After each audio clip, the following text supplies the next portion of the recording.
ñu bari dañ may woo fan yi jaaxle lool ci naqaru taalibe yi am ci wax ne dañoo bind ab lettre ñu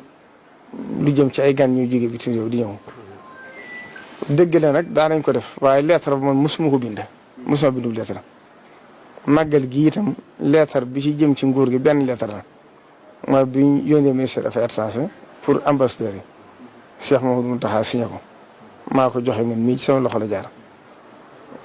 amul beneen lettre nag boo xam ne bind nañ ko xaw ma nag ña ko bind fu mu jugee nu wax ja demee loolu des na ma leer waaye nañ xam ne sàkkuwuñ ko buñ ko sàkkoon rek xam naa ñu def ko ndax président bi ci waxum moo wax bi mu fi ñëwee ne ma joxe naa ndigal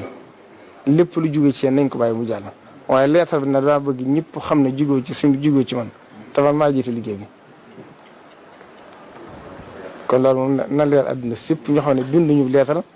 te xam naa ne buñ ko bindoon danañ ko def waaye yërëm leen cee tax mosam waaye nag comme gis naa ne mi ngi bëgg indi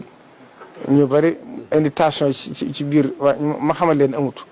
te xam naa buñ ko bindoon itam ndax moom ba mu fi ñëwee ba waxtaan ak sëriñ bi nee na ko lettre bu jigoo ci Basiir xamul ne jigoo ci man loolu moom kon xam na ko kon bu ma bindoon lettre day ko def waaye ñun binduñ lettre kon loolu